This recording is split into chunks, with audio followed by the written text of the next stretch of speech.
তো hello everyone, আমি অঞ্জলি চলে আসলাম। তো দেখো পৌষ পার্বণে পিঠে বানাচ্ছি বাড়িতে।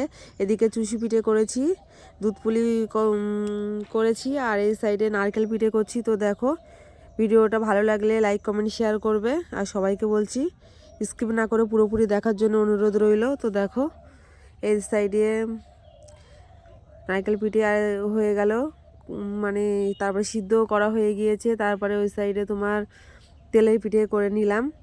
তারপরে দেখো চলে আসলাম রস বড়ার জন্য দেখো ডালগুলো ভালো করে ফেটিয়ে নিয়েছি, নিয়ে তেলে ভেজে নিচ্ছি। তো দেখতে পাচ্ছ পুরো ফুলে একদম দেখো ডবল হয়ে গিয়েছে। এগুলো রসে দিলে আরও ফুলে উঠবে। তো দেখো রসটা এদিকে করে নেওয়া হয়েছে, একবার গ্যাসে একবার পাকাই হচ্ছে।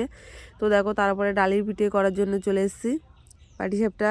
তারপরে দুধ দিয়ে নারকেল দিয়ে যে পুরোটা করা ছিল ওটা দিয়ে দিলাম, দিয়ে একটু ঢাকা দিয়ে তারপরে একটু তেল ব্রাশ করে নিলাম, নিয়ে তারপরে দেখো এক এক করে পিঠেগুলো বানিয়ে নেব সব। তো দেখো কেমন লাগছে কমেন্টে জানিও, তোমরা কিভাবে করো অবশ্যই জানিও।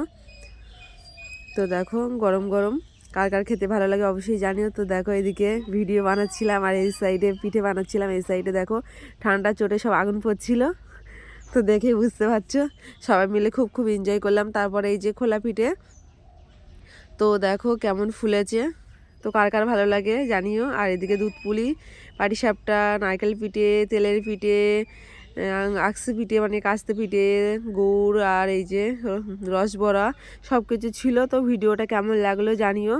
এইটুকু আজকের ভিডিও। এই যে যেগুলো পিঠে করলাম দেখো খাওয়ার জন্য পুরো রেডি হয়ে গিয়েছে। তো তোমাদের বাড়িতে কি